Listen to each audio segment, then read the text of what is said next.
have a saying at Mezzetta that when people share their food, they share a part of who they are, and that is exactly what I'm out to find.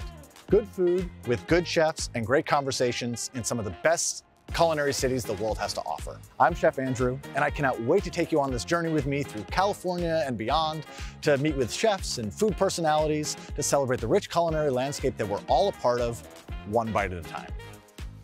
On today's episode, I'm traveling to the city of San Francisco with the one and only Cortney LaCorte, also known as Nashville's Cheese Gal. She and her husband are in town for a visit, and boy, do I have some surprises in store for them. We're going to hop on a ferry and travel into the city seeking inspiration to come back to the Mezzetta kitchen and make something truly amazing together. So come along with me on this journey to add a little bit of richness and color to the world through cooking and conversations around the table.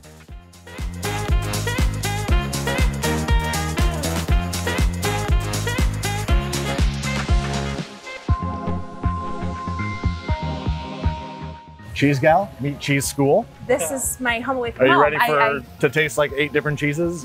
Born ready, okay, Andrew. Cool. Born ready. How amazing is this location? Oh my. So this is Eric. This is my friend Eric. Hi, Courtney. Hi. I'm Welcome so to excited. the Cheese School. Thank you for having me. Here, Chris. So good to have you guys. I can't tell you how excited Hey, I Chris, am. what's up, man? Good to see you. Yeah. Of course. Eric, nice to see Andrew, you of again, man. course. Oh, thank you for doing this. Glad you guys could make it. Courtney and Chris are in town from Yes. Nashville. Uh-huh.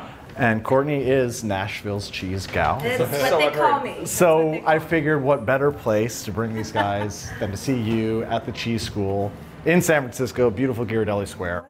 We are pretty small as far as the size of our operation right now, but we have a lot of fun here in Ghirardelli Square. We throw incredible parties for private companies and for public groups. We do a whole schedule of classes every month. We do pizza parties at our beautiful pizza ovens over here. Piqued my interest. We have a weekend cheese and wine bar downstairs. Fridays and Saturdays, people come in off the square, off the streets to try cheese and try wine and explore the world of delicious pairings and tastings. So we do the whole mix of things. But basically, we exist to celebrate cheese, to promote and to really kind of celebrate our local cheesemakers here in the Bay Area, and of course. So from left to right, we're starting with a McKinley cheddar. So this is a proper English cheddar made here in Sebastopol.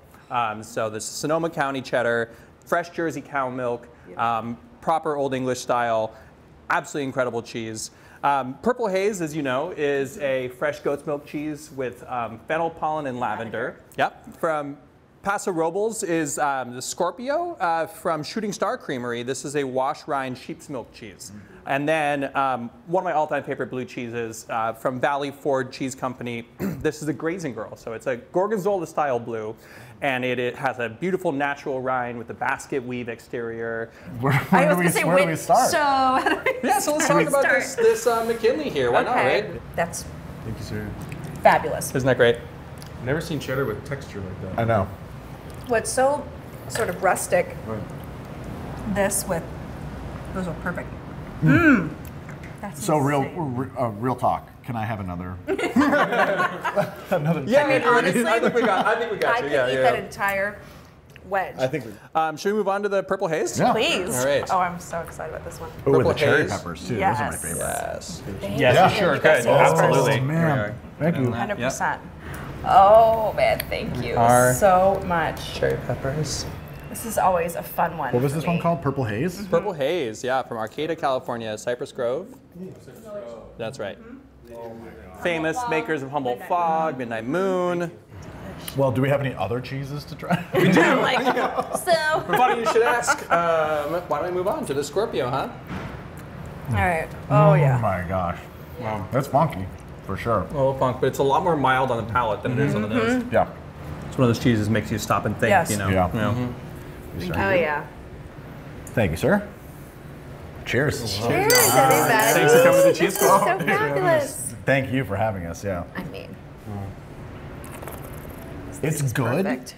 but I think what I need to make it even better is some cheese. Yeah, let's. We love this because it's a raw milk cheese, Italian Gorgonzola style.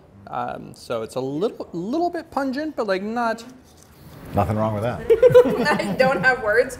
That is fabulous. Yeah, I thought you liked it. That is, I'm losing it. Oh my God. House of Toronto olives are my favorite olive. Same. I could probably snack on an entire jar in one sitting, and I have before.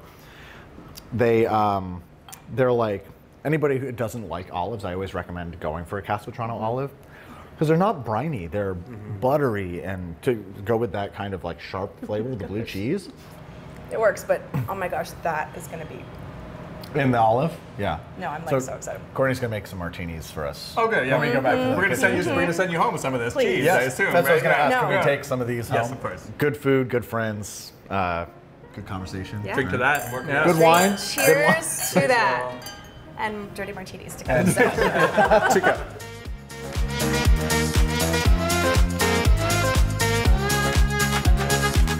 Wow. Yeah. I'm just like so interested because it's like I'm a chef and I love to cook food, but Yeah. entertaining seems to be like your thing. It's my thing. How did you like? I mean, I'm sure we've talked about this, but like, how did you like really get into that?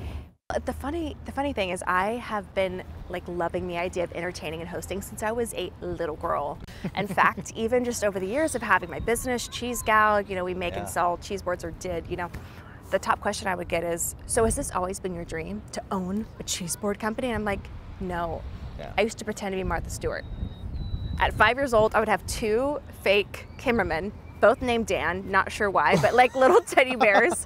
And I would pretend to have this whole show just centered around having people over, hosting, teaching how to make delicious food. Yeah. So it's just always been my thing. For me, my earliest memory of actually making a cheese board, I was 15 years old, learning from my godmother. It was one of the most special nights of my life, and I'll never forget it. She taught me how to put together my first cheese board. She said you just need some mozzarella and grapes and nuts and olives. Yeah. And she taught me how to put that together, but she was just teaching me that it really, if you can make delicious food look beautiful. So I definitely think we should go back to the kitchen. Okay. Make a cheese board. Make a martini. I mean, it's gonna be hard to leave this. Can I just take this back with me to Nashville, please? I mean, the fact that you guys live in this kind of setting, I'm just like, do you ever get tired of it? No. I can't imagine that you do.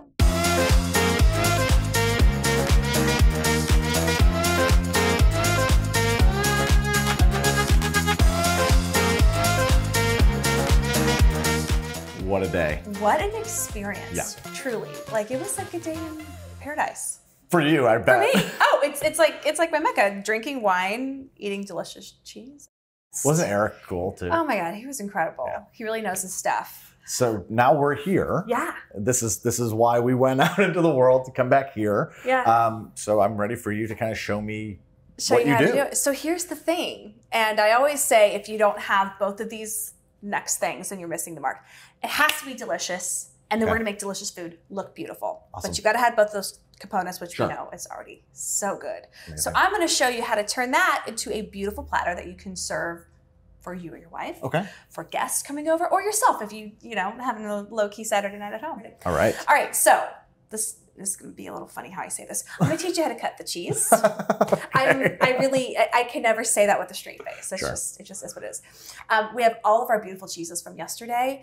I'm going to leave them pretty much intact. Like, Okay. we don't need to get fancy as far as cutting these. Sure. But the cheddar, I do want do to that for cut. you. And here's the thing to keep in mind. This is why I like to pre-cut my hard cheeses. Mm-hmm. You've been to a party, right, where there's probably a giant block of cheddar like this with just a knife stuck in it. Uh-huh. The chances of that thing being completely intact by the time the party is over, the chances are very high. Nobody wants to cut into the big block of cheddar. Yeah. So by pre-cutting your harder cheeses, you're making it more inviting for your guests. You're also creating a better way to display it. Look at that. I feel like I just opened the best Oh my God. present possible. Yeah, she's perfect. Yeah. So what I want to do is show you how to make really beautiful crumbles out of this rustic cheddar. So if you have a chef's knife, that's perfect. Yep. Okay, I think the best way for us to do this, first of all, let's cut it in half, either that way or this way. Maybe This way? Yeah. We'll go this way. Let's do that way. Perfect. And the back of that cheese is where our rind is, and you can kind of feel that it's a little more, Right here, yeah. it's hard. So we don't want to eat this back part. Okay. But we are going to make a little crumble. So I'm just going to show you how to do one. Yep. You take the tip of your knife just like this, and you're going to go straight in and twist. Boom. Beautiful. So we're going to do this. I don't want to do the whole thing. Okay. I want to do it to about this point, and the way that it's going to help us display it really beautifully. And as far as the other cheeses, like I was just saying a second ago, I mean, we're definitely gonna leave our purple haze all in one little medallion. That was so good. I think we can cut our washed rind cheese just in half, and the same with our blue, so we can save some for later.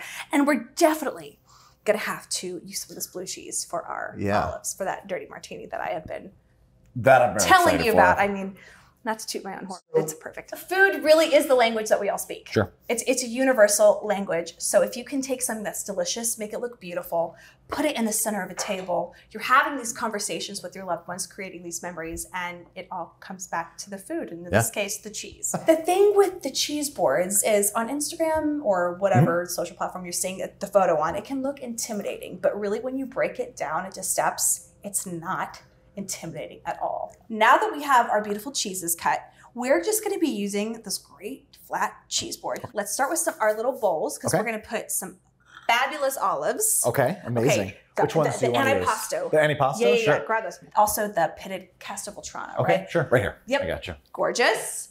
And Amazing. Maybe some of those cherry peppers. The sweet ones? That goes really nicely with the cheddar. And so we kind of have an assortment of accoutrements for us today.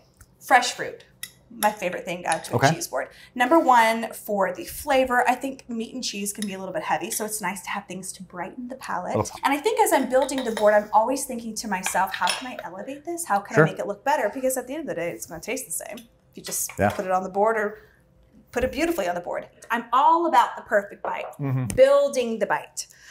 So I think we've just got some great things, and then the rhubarb preserves and the fig jam. So I keep talking about this as a base because this is our literal foundation, what we're going to build this entire thing on. So what I like to do first, I start with cheeses and also any small bowls that we're going to have. Right. So you're already on it with the olives. Perfect.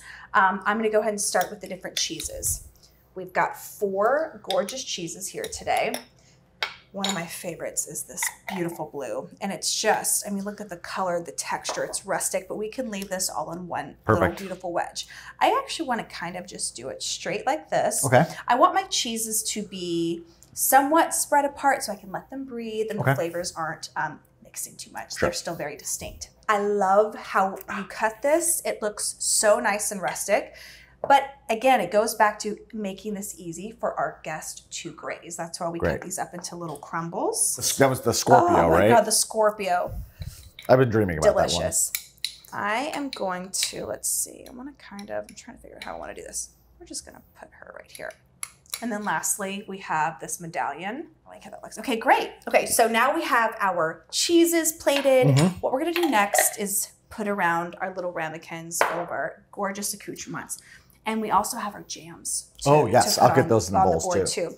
So you want to kind of do this in a way where it is symmetrical for me. Just we're showing the color, we're showing the texture of each individual item. The bright green color of those Castelvetrano olives. This next to the figs is going to be phenomenal. In fact, actually, I'm going to switch around. Sure. So now we have, that is gorgeous. Isn't this great? So now we have our perfect rhubarb jam. I'm going to do the same exact thing because we have 2 jams. I'm going to do a fig one for you too. Does Gorgeous, that work? Please. Yes, fig jam is my life. I love discovering new pairings. Yeah. It's fun. It's the fun part about food, especially things like this. And that's why I also love boards. Coming up with the perfect bite. It's kind of like a little adventure. Does that spoon work for you too? Yep, that works. Okay, nice. Awesome. Little spoons to put in our jams. Look how cute. Okay, so this is layer 1. Okay. Layer 2, we're going to bring in our crackers, and then we're going to do our charcuterie meats. Perfect. And there are going to be a few things in the next few steps that I'll say that I never dreamt of saying, like, you know, making a salami flour. It's fine. But let's do our crackers. Crackers are one of my favorite elements to a cheese board. Not only are they beautiful and rustic, but it has to be the perfect vehicle for getting the cheese into your mouth. Of course. So I'm going to do a little method that I like to call fanning. And you can kind of see I took it straight, and then I'm just literally fanning out a cracker. Gorgeous. This adds a lot to your plate. It always goes back to making it easy for your guests to graze. It's great to break up the crackers like that because if you're laying this in the middle of a table and you have guests on either side, everyone's able to get a little bit. I love that. So I'm going to do the same fanning technique. Let's see, I have those right here. Let's do these right here. I was thinking that one too. See? The whole visual for me, for seeing these sort of like elaborate cheese boards, the key is no empty space. You're an artist. By the end of this, beautiful. well, that's but it gives that illusion, or not even illusion. It really is full. Yeah. We've got our cheeses, we've got our crackers, we've got our bowls next to charcuterie. So we've got the salami and the prosciutto. I'm excited about this because again, here's just another element. I got you some copa too, which is one of mine I'm very too. excited about that. So we've got prosciutto, we've got copa, and a few different types of hard salami. So first, let's do the copa. Okay. So basically, this is how you make a salami flour. Okay. Go for You're it. going to gently take any thinly sliced round charcuterie meat. Okay. You're going to fold it in half, just like this. Fold it in half again.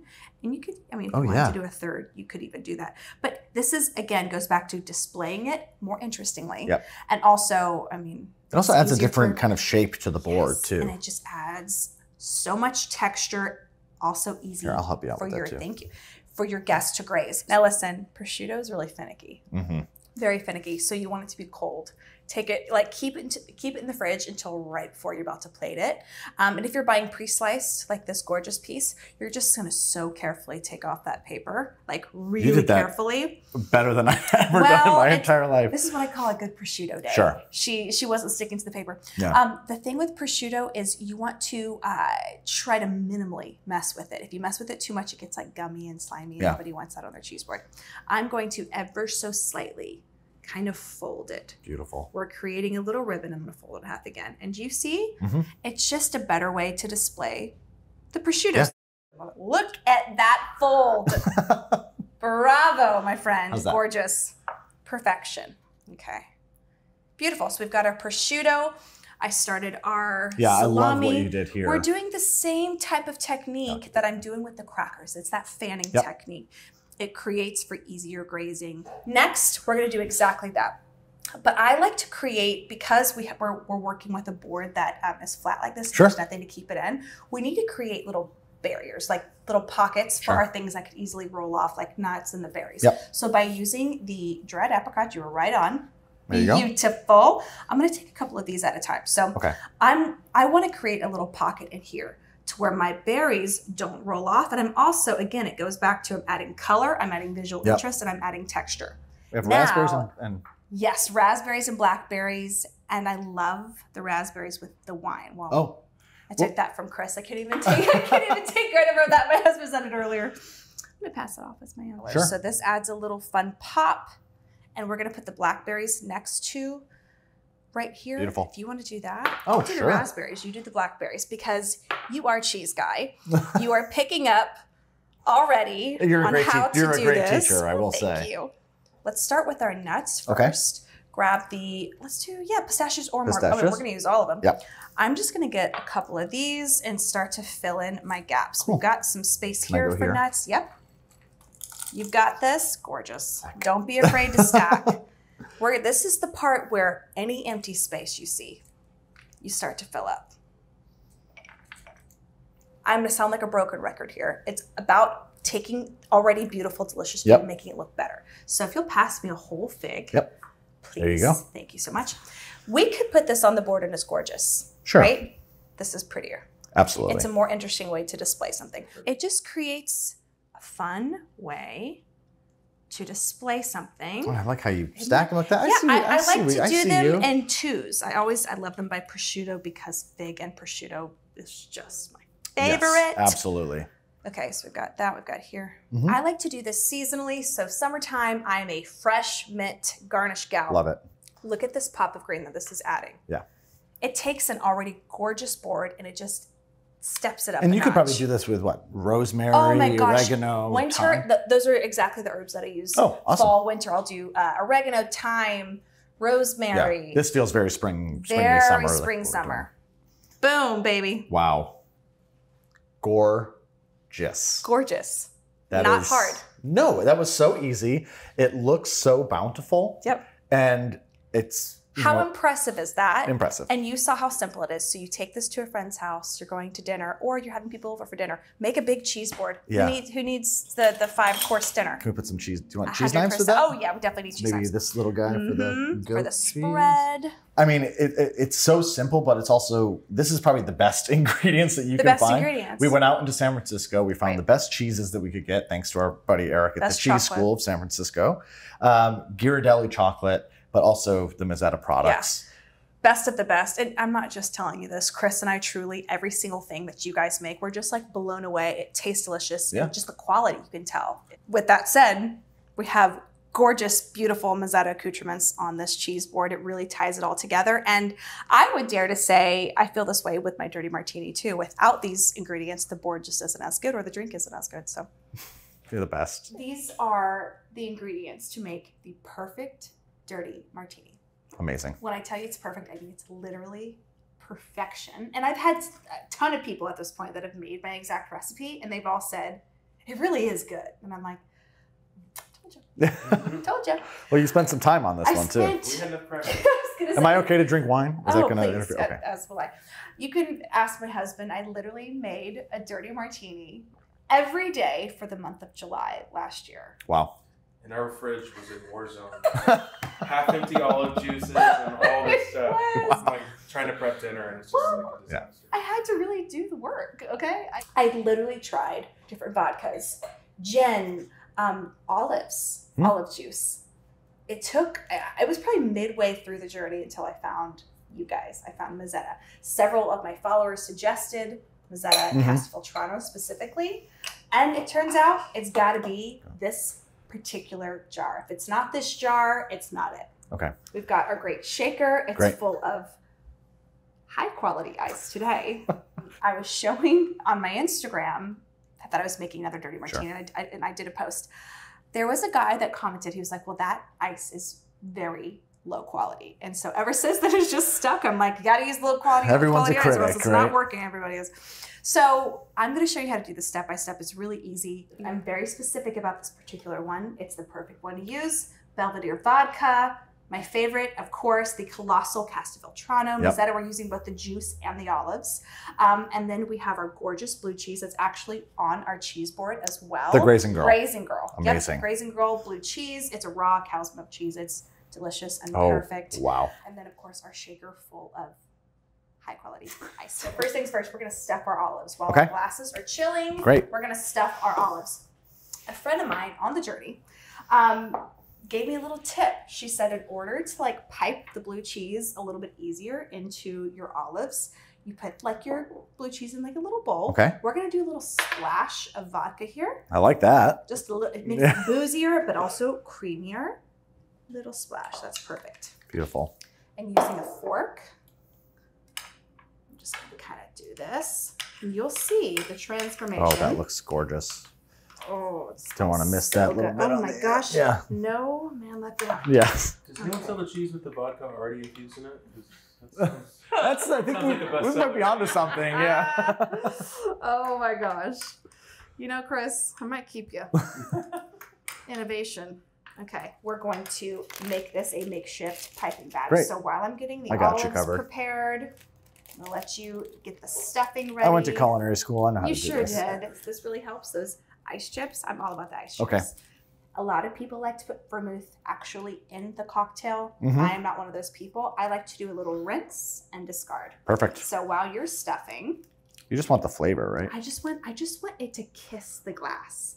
I'm not trying to, I don't like too much of the sweetness of the vermouth. I just want it to be just enough. The perfect. But by rinsing it, you'll give a little bit more of that fragrant, on the nose, right? Well, that's really what the vermouth acts as, because I mean, if I'm not wrong, it's just such a small component in the cocktail. It's a very small component. I'm just gonna dump this. Put these over here for Isn't it true that some folks just like say wave the bottle over the glass? You just blow the vermouth. And you know what we're gonna do next? Put these bad boys back into the freezer. Cool, I got it. Again, it goes back to I got you. Thank you. We're going to do my favorite part. So the vodka. It goes back to using delicious ingredients and drinking it. Right? You put this in front of me. I'm trying to pay attention, I'm telling you, it's very distracting. but I will pay But it's attention. going to pair beautifully I'll focus. with our martini. Using our brine from Mezzetta Colossal Castelvetrano. So it's good. the best. I always say between 2 and 2.5 ounces, depending on how dirty you like yours. And we all know I need mine dirty like the Cumberland River. Goes right through Nashville. You can't see through it. It's very murky. You're not sure what's actually in there. All right, 2.5 ounces. Wow. Here. I normally do like a half an ounce, so I'm very excited to try this. When I order a dirty martini out about, I say I need it filthy. Yeah. Okay. Yep. Okay. In fact, I might need bigger guns. You're in charge. Yeah, not me. Exhausted. Wow. Mm-hmm. Wow. And you'll see the ice on the top in just a Keep moment. going, yeah. I know I'm like, look at those ice chips. That is dirty. That's You don't want to dirty. be able to see all the way through it. It needs to be murky. You've got to have the ice chips. You've got to have the blue cheese stuffed olives. The nice thing about the blue cheese stuffed olives for me is it creates like this rich fattiness, honestly, from the blue cheese. And it just makes the cocktail so rich and fabulous. And some of the oils from probably the olives too. Yeah. He's at a loss for words. I can respect it for what it is. I think it's fantastic. It is really good. Thank you, Andrew. The olive brine really comes through, but the olive brine is also, because you're using the Castelvetranos, the olive brine itself is very smooth, that it drinks too easy. Yeah, that is very true. No, It drinks too true easy. words have not been spoken. And the ice chips, chef's kiss, the best. Cheers, guys. Okay. Cheers. Cheers. This is So exactly fun. what it's all about. Yeah. When people share their food and their drinks, they share a part of who they are. We went out in the world, we sought inspiration, we found the best products you could find. Yeah. Great conversations, great friends. Had such a great time. Thank you Huge, for having us. Oh my gosh, of course. Huge thank you to the Cheese School of San Francisco, our friend Eric, Chris LaChef. Follow us Taste tester. on social media, at Mezzetta on Instagram, TikTok. Like and subscribe down below. You can find all of our recipes and more inspiration on our website at mezzetta.com. Cortney, where can they find you? You can find me at CheeseGal on Instagram, cheesegal.com for my workshops and classes that I have, both virtual and I guess across the US at this point. Where we're going to go next, I'm not sure. Amazing. Can't wait to see you all again. Cheers. Cheers.